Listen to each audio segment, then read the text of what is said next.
Info for patient. अस्सलाम वालेकुम जी, doctor Suhail Siddiqui आपसे मुखातिब हूँ। मेरा ताल्लुक शोबा अमराद चशम से है। मैं अपने एजुकेशनल कैरियर और क्लिनिकल एक्सपीरियंस के बारे में मुख्तसर सा तारुफ आपके सामने पेश करता हूँ। किंग एडवर्ड मेडिकल यूनिवर्सिटी से ग्रेजुएशन करने के बाद 1992 में मैंने अपनी ऑफ्थल्मोलॉजी का ट्रेनिंग का सफ़र का आगाज़ किया सर्विसेज हॉस्पिटल लाहौर से, और उसके बाद तकरीबन 1998 में मैंने अपनी पहली फेलोशिप FCPS मुकम्मल की, और इसी तरह 2006 में ग्लासगो यूके से FRCS किया। और इसके अलावा अल्हम्दुलिल्लाह I am also certified from international council of ophthalmology. जहाँ तक मेरे क्लिनिकल एक्सपीरियंस का ताल्लुक है तो ये तकरीबन 30 साल तक का अरसा बनता है। इस दौरान में मैंने लाहौर में मेयो और सर्विसेज हॉस्पिटल में अपनी खिदमत सर अंजाम दी हैं, और इसके अलावा पाकिस्तान से बाहर यूके और मिडल ईस्ट में भी कुछ हॉस्पिटल्स में अपनी सर्विसेज दी हैं। इस वक्त मैं एहसान मुमताज़ टीचिंग हॉस्पिटल जो कि क्वींस मेडिकल कॉलेज के साथ एफिलिएटेड है, वहाँ अपनी सर्विसेज दे रहा हूँ एज असिस्टेंट प्रोफेसर। ये हॉस्पिटल मौलाना शौकत अली रोड पर जिना हॉस्पिटल के बिल्कुल करीब वाक़ है। यहाँ पर हम ना सिर्फ ऑफ्थल्मोलॉजी की सर्विसेज आपको प्रोवाइड कर रहे हैं, बल्कि हमारे पास एक इंतहाई सीनियर फैकल्टी है जहाँ पर बहुत सारे दूसरे स्पेशलिटीज़ के इंतहाई सीनियर प्रोफेसर्स और कंसल्टेंट्स अवेलेबल हैं। तो सुबह के औकात में ये एक बहुत बड़ी अपॉर्चुनिटी है। नाजरीन, जो लोग ना सिर्फ ऑफ्थल्मोलॉजी बल्कि दूसरी स्पेशलिटीज़ में भी कंसल्ट करना चाहते हैं, उनके लिए ये एक अच्छा मौका है कि वो सुबह के वक्त में हमारे पास तशरीफ़ लाएँ। इंशाल्लाह हम उनको क्वालिटी सर्विस देंगे। नाज़रीन, मैं आपको सफ़ेद मोतिया जिसे हम मेडिकल लैंग्वेज में कैटरेक्ट कहते हैं उसके बारे में कुछ अहम मालूमात आपके साथ शेयर करना चाहता हूँ। सबसे पहली बात ये अपने जहन में रखिए कि सफ़ेद मोतिये का इस वक्त कोई मेडिकल ट्रीटमेंट मौजूद नहीं है। इससे मुराद ये है कि सफ़ेद मोतिये के लिए किसी किस्म की कोई आई ड्रॉप्स या कोई टैबलेट्स की शक्ल में इसका इलाज मुमकिन नहीं है। The only treatment for cataract या सफ़ेद मोतिया वो सर्जरी ही है। अगरचे कि अब लेटेस्ट तरीका इलाज बहुत आसान हो गया है जिसे हम फेको इमल्सिफिकेशन कहते हैं। इसके ज़रिए बहुत ही सेफ़ और कामयाब तरीका इलाज किया जाता है। ऑपरेशन के दौरान ना ही तो मरीज़ को कोई टीका लगाया जाता है, ना ही कोई टाँके की ज़रूरत पड़ती है। मरीज़ की नज़र चंद दिनों में बिल्कुल बहाल हो जाती है और वो अपनी रूटीन की एक्टिविटीज़ शुरू कर देता है। दूसरी इम्पॉर्टेंट बात ये है कि ये सर्जरी कब करवानी चाहिए। कुछ लोगों के जहन में अभी तक ये ख्याल है कि शायद ये सफ़ेद मोतिया जब बिल्कुल पक जाता है तो फिर इसकी सर्जरी करवानी चाहिए, जबकि ऐसा नहीं है। बेहतर ये है कि सफ़ेद मोतिया इतना आ जाए कि उससे आपकी जो भी आपकी रूटीन की एक्टिविटीज़ हैं वो डिस्टर्ब हो रही हैं, तो वो आइडियल टाइम होता है, उस वक्त सर्जरी करवा लेनी चाहिए। हमारे पास सफ़ेद मोतिये के इलाज के लिए लेटेस्ट सर्विसेज मौजूद हैं, और हम आपको इंशाअल्लाह इंतहाई सब्सिडाइज रेट्स पर बहुत अच्छा पैकेज प्रोवाइड करेंगे, और हाई क्वालिटी लेंसेज आपको प्रोवाइड करेंगे, और ऑपरेशन से पहले, ऑपरेशन के दौरान और बाद में आपके साथ हर चीज़ इंतहाई अच्छे तरीके से शेयर की जाएगी। तो ऐसे तमाम अफराद जिन्हें सफ़ेद मोतिये के लिए ऑपरेशन की ज़रूरत है वो हमसे रब्ता कायम कर सकते हैं। इंशाअल्लाह आपको क्वालिटी सर्विस प्रोवाइड की जाएगी। सफ़ेद मोतिये से बचा कैसे जा सकता है? इसकी नहीं बचा जा सकता। ये तो एक ना मतलब एक आप कह लें कि एज रिलेटेड प्रोसेस है ना। अच्छा। उम्र के ख़ास हिस्से में जो इंसान 50 साल 60 साल आगे पीछे हो जाते हैं, लेकिन उसको होना ही होता है। अच्छा, ये हर होता है। जैसे बाल हमारे सफ़ेद हो रहे हैं, स्किन में हमारी चेंजेस आ रही हैं, तो हमारी आँख के अंदर जो एक है ना, ये अंदर वाले हिस्से में ये आप देख रहे हैं, ये एक लेंस होता है। ये बिल्कुल ये नॉर्मली ये बिल्कुल ट्रांसपेरेंट होता है, ठीक है।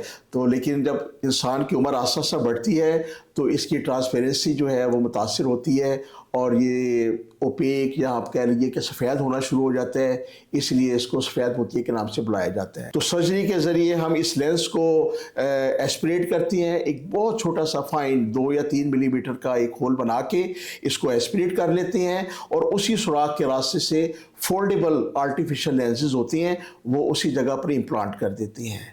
तो ये एक बहुत ही कामयाब तरीका इलाज है इंशाअल्लाह। तो सर ये दोबारा तो नहीं करवाना पड़ता? हाँ जी, एक दफ़ा जब ये सर्जरी हो जाती है तो दोबारा इसकी ज़रूरत नहीं पड़ती है, और ये लेंस जो इम्प्लांट किया जाता है ये लाइफ टाइम होता है।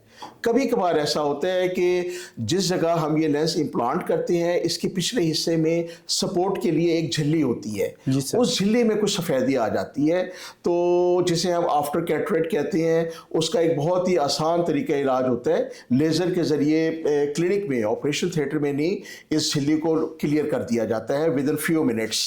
Okay sir. जी हाँ। तो सर ये मोतिये के मरीजों के लिए आपका पैगाम क्या है? मोतिये के मरीजों के लिए पैगाम यही है कि आप अपने डॉक्टर्स के साथ राब्ते में रहें, और जब आपको लगे कि सफ़ेद मोतिये की वजह से उनकी नज़र इतनी डिस्टर्ब हो रही है कि जो भी उनकी रूटीन की एक्टिविटीज़ हैं वो उसको अंजाम नहीं दे पा रहे हैं, तो अर्लीस्ट पॉसिबल टाइम में इस सर्जरी को करवा लें, इसको डिले मत करें। जितनी आप ये सर्जरी जल्दी करवाएंगे उसके रिजल्ट्स इंशाल्लाह उतने ही बेहतर होंगे। और सर शुगर के मरीजों को ये होता है या एज रिलेटेड ही है? हाँ जी, ये एज रिलेटेड भी है और इसकी बहुत सारी और दूसरी वजूहात भी हैं, लेकिन शुगर के मरीजों में ये मोतिया वक्त से पहले आ जाता है। बात करते हैं काले मोतिये के बारे में। मेडिकल लैंग्वेज में हम इसे ग्लोकोमा कहते हैं।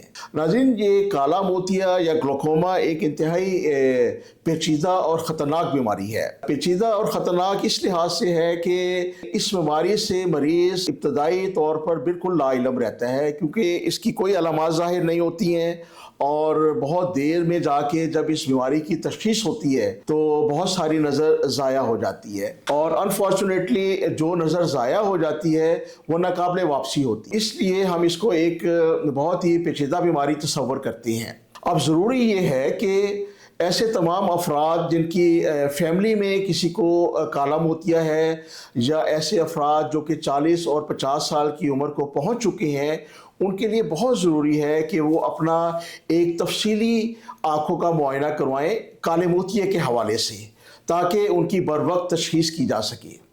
इब्तदाई तशख़ीस की सूरत में इसका बहुत ही अच्छा इलाज मुमकिन है। कुछ मखसूस किस्म के आई ड्रॉप्स होती हैं जो कि मरीज़ को एक लंबे अरसे तक बाकायदगी से इस्तेमाल करने होते हैं, और इससे तमाम मामलात इंशाल्लाह ठीक चलते रहते हैं। इसके अलावा अगर मेडिकल ट्रीटमेंट से मरीज़ को फ़ायदा ना हो रहा हो तो हमारे पास लेज़र ट्रीटमेंट और सर्जरी की सूरत में भी कुछ ऑप्शंस मौजूद रहती हैं।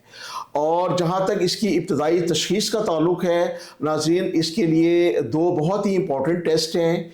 एक हम विजुअल फील्ड्स करते हैं, और दूसरा टेस्ट जिसे हम OCT कहते हैं। ये दो टेस्ट ऐसे ही टेस्ट हैं जिसके ज़रिए इंतहाई इब्तदाई डायग्नोसिस को मुमकिन बनाया जा सकता है। हमारे पास ये दोनों सहूलतें मौजूद हैं, तो हम फिर आपसे कहते हैं कि ऐसे तमाम अफराद जिनकी फैमिली में किसी को काला मोतिया है, या जो 40 और 50 साल की उम्र को पहुंच रहे हैं, वो एक दफ़ा अपनी आँखों की काले मोतिये के हवाले से स्क्रीनिंग ज़रूर करवाइए। हम ये सर्विसेज आपको इंतहाई लेटेस्ट इक्विपमेंट्स पर बहुत ही मुनासिब रेट्स पर इंशाल्लाह प्रोवाइड करेंगे। कि अगर सफ़ेद मोतिये का बर वक्त इलाज ना करवाया जाए तो एक वक्त ऐसे आता है कि ये काला मोतिया पॉज कर सकता है। तो आपकी बात ठीक है कि बाज़ औक़ात सफ़ेद मोतिया भी काले मोतिये में कन्वर्ट हो जाता है, लेकिन काला मोतिया इट्सेल्फ भी एक बीमारी है। इसमें होता ये है कि आमतौर पे हमारी आँख के अंदर एक जो नॉर्मल एक दबाव होता है, जैसे ब्लड प्रेशर होता है, इसी तरह आँख का भी एक नॉर्मल प्रेशर होता है जिसकी एक नॉर्मल रेंज होती है। तो ऐसे मरीजों में आमतौर पर ये दबाव बढ़ जाता है, जिसकी वजह से आँख के पिछले हिस्से में ये एक आसाबी नस होती है जो कि आँख को ब्रेन से कनेक्ट रही होती है। इसे हम ऑप्टिक नर्व कहते हैं। दबाव की वजह से ये ऑप्टिक नर्व डैमेज होती है और पेशेंट की नज़र मुतासिर हो जाती है। और सर शुगर की वजह से भी कुछ लोगों का? हाँ जी, इसी तरह ही है। शुगर तो इंसान के जिस्म के तमाम आज़ा को मुतासिर करती है। तो ऐसे अफराद जिनको शुगर है उनमें ये अलामात ज़्यादा हाई रिस्क होती हैं वो लोग। जहाँ तक डायबिटीज़ का ताल्लुक है, पाकिस्तान में डायबिटीज़ के मरीज़ों की तादाद में बड़ी ख़तरनाक हद तक इजाफा हो रहा है। तो डायबिटीज़ वैसे तो हमारे जिस्म के तमाम आज़ा को मुतासिर करती है, लेकिन आँखों में आप कह लीजिए कि ये हिट लिस्ट पर है। होता ये है कि जब मरीज़ का ब्लड शुगर मुसलसल ज़्यादा रहता है तो उसकी वजह से हमारे पर्दे बसारत पर जो आँख की बारीक और چھوٹی خون کی نالیاں ہوتی ہیں وہ کمزور پڑ جاتی ہیں اور وہاں سے خون اور جو اس کے دوسرے اجزاء ہیں وہ لیک ہو کر پردہ بصارت کے اوپر جمع ہو جاتے ہیں اور آنکھ کی نظر کو بہت بری طرح متاثر کرتے ہیں۔ تو اس لیے بہت ضروری ہے کہ ایسے تمام افراد جو کہ ڈائبٹک ہیں انہیں مستقل طور پر اپنی آنکھوں کا معائنہ ایک آنکھوں کے خصوصی معالج جنہیں آنکھوں کے پردہ بصارت کی دیکھنے کے لیے اسپیشلی ٹرینڈ ہیں ان سے ضرور کروانا چاہیے اور اب فالو اپ میں رہنا چاہیے تاکہ اگر کوئی ایسی علامات ظاہر ہوں تو ان کا بر وقت علاج کیا جا سکے۔ ناظرین، ابتدائی طور پہ اس کا علاج بہت سیف ہے۔ کچھ مخصوص انجیکشنز ہوتی ہیں جو کہ مختلف وقفوں سے آنکھ کے اندر انجیکٹ کیے جاتی ہیں جس سے آنکھ کے اندر یہ بلڈ اور جو سوزش ہوتی ہے وہ بہتر ہو جاتی ہے۔ اسی طرح لیزر کے ذریعے بھی اس کا علاج ممکن کیا جا سکتا ہے، لیکن اگر خدا نخواستہ ان چیزوں کا بر وقت علاج نہ کیا جائے تو یہ مسائل بڑھ جاتے ہیں اور اس کے بعد کچھ میجر سرجریز کی ضرورت پڑتی ہے جسے ہم وٹریو ریٹینل سرجریز کہتے ہیں۔ یہ سرجریز بہت ہی ایکسپینسو سرجریز ہیں اور اس کے ریزلٹس بھی اتنے بہتر نہیں ہیں جتنے کہ ہم ابتدائی طور پہ علاج کے ذریعے حاصل کر سکتے ہیں۔ تو آپ سب افراد سے یہ ریکویسٹ ہے کہ جو لوگ ڈائبٹک ہیں وہ ایک اچھے کوالیفائڈ آئی اسپیشلسٹ کے ساتھ مسلسل رابطے میں رہیں۔ ایسے تمام افراد جو کہ گلاسز کا استعمال کرتے ہیں اور وہ گلاسز سے چھٹکارا حاصل کرنا چاہتے ہیں تو ان کے لیے ہمارے پاس ریفریکٹیو آئی سرجری یا عام زبان میں لیزر سرجری کی آپشن موجود ہے۔ یہ سرجری گزشتہ 20-30 سالوں سے پریکٹس کی جا رہی ہے اور ایک ایوولوشنری پروسیس سے گزرتے گزرتے اب ایک انتہائی سیف اور انتہائی کامیاب طریقہ علاج کے طور پر سامنے آ گئی ہے۔ لیکن ہوتا یہ ہے کہ ہمیں پہلے ایسے تمام افراد جو کہ اس سرجری میں انٹرسٹڈ ہیں ان کو ایک اسکریننگ پروسیس سے گزارنا ہوتا ہے اور وہ ہمارا جو بھی ایک پروٹوکول ہے جو ایک اس کا کوالیفائنگ کرائٹیریا ہے اگر وہ اس کو کوالیفائی کر لیتے ہیں تو ان کے لیے پھر ہم یہ سرجری آفر کرتے ہیں۔ فار ایگزامپل ایسے تمام افراد جن کی عمر 18 یا 20 سال یا اس سے کچھ زائد ہے وہ اس سرجری کے لیے آئیڈیل کینڈیڈیٹس ہیں۔ ضروری ہے کہ ایسے افراد آئی سرجری میں انٹرسٹڈ ہیں ان کے گلاسز کا نمبر گزشتہ 1 یا 2 سالوں میں ٹھہرا ہوا ہو اور اسی طرح کچھ اور دوسرے کرائٹیریاز ہیں جس کو جب پیشنٹس جب ہمارے پاس آتے ہیں تو ہم ان کا ایک ڈیٹیل ایگزامینیشن کرتے ہیں، کچھ ان کے ٹیسٹ کرتے ہیں اور اس کے بعد ہم اس چیز کو انشور کرتے ہیں کہ انشاءاللہ وہ اس سرجری کے بعد اچھے ریزلٹس حاصل کریں گے۔ 40 سال کے بعد تقریباً تمام افراد کی نظر نزدیک کی آہستہ آہستہ کمزور ہونا شروع ہو جاتی ہے تو اس کو ہم ایز اے ڈیزیز اس کو کنسیڈر نہیں کرتے ہیں۔ یہ آپ کہہ لیجیے کہ ایک نارمل ایجنگ پروسیس ہے تو نزدیک کی نظر کے لیے علیحدہ سے گلاسز کی ضرورت پڑتی ہے اور جہاں تک دور کی نظر کی ضرورت ہے وہ عمر کے کسی حصے میں بھی یعنی ابتدائی عمر میں چھوٹے بچوں سے لے کر بڑی عمر تک دور کی نظر متاثر ہو سکتی۔ تو اگر تو ہمیں دیکھنا یہ ہوتا ہے کہ اگر تو صرف ان کو گلاسز کی ضرورت ہے تو یہ گلاسز کے ذریعے ہم اس کو کریکٹ کر دیتے ہیں یا آلٹرنیٹ آپشنز کے طور پہ کانٹیکٹ لینزز یا ریفریکٹیو سرجری آفر کرتے ہیں۔ یہ آنکھوں کی حفاظت کیسے کر سکتے ہیں؟ دیکھیے جی، نظر کی حفاظت کا جہاں تک تعلق ہے اس میں ہمارے یہاں آج کل آپ دیکھ رہے ہیں کہ اسکرین کا استعمال بہت زیادہ بڑھ گیا ہے۔ کوئی بھی گیجٹ جب آپ یوز کرتے ہیں تو آج کل ایک ریکمینڈڈ یہی ہے کہ 20 منٹ سے زیادہ آپ مستقل طور پہ اس میں نظر نہ جمائیے کسی بھی اسکرین پر۔ آفٹر ایوری 20 منٹس آپ 20 سیکنڈز کے لیے یا کہہ لیجئے کہ 1 منٹ کے لیے اپنی نظر اسکرین سے ہٹا لیجئے، آنکھوں کو بند کر لیجئے یا کم از کم ادھر ادھر اسکرین کی طرف مت دیکھیے، ٹھیک ہے۔ اور دوسری امپورٹنٹ چیز یہ ہے کہ جب آپ گھر سے باہر نکلتے ہیں، تیز دھوپ ہے یا ڈسٹ ہے، تیز ہوا چل رہی ہے، گرمی ہے، اس میں اچھی کوالٹی کے سن گلاسز کا استعمال ضرور کیجیے۔ ہمارے پاس یہ OCT 3D OCT 1 maestro from Topcon Japan سے تعلق رکھتی ہے یہ مشین اور یہ one of the latest machine ہے۔ اس کے ذریعے ہم کالے موتیے کے اور شوگر کے جو آنکھ کے پردے کے اوپر اثرات مرتب ہوتے ہیں اس کی ڈیٹیل ٹیسٹنگ کرتے ہیں اور ابتدائی جو اس کا ڈائگنوسس ہے کالے موتیے کا اور شوگر کا آنکھ کے پردے کے اوپر اس کی تشخیص میں بہت مددگار ثابت ہوتا ہے یہ ٹیسٹ۔ ناظرین، جیسے میں نے آپ کو بتایا ہے کہ کالے موتیے کی تشخیص کے لیے ہم 2 بڑے امپورٹنٹ ٹیسٹ کرتے ہیں، ایک OCT ہے اور دوسرا ویژول فیلڈز ہے۔ تو یہ کمپیوٹرائز ویژول فیلڈ ٹیسٹنگ ہے، اس کے ذریعے ہم جو آپ کی میدان نظر کہہ لیجئے تقریباً چاروں اطراف میں جو نظر ہے اس کی پلاٹنگ کرتی ہیں، اور اگر خدا نخواستہ کالے موتیے کی وجہ سے کسی کی نظر متاثر ہوئی ہے تو ہم اس کے ڈائگنوسس میں یہ ٹیسٹ بہت ہیلپ فل ہوتا ہے۔ تھینک یو ویری مچ، اللہ حافظ۔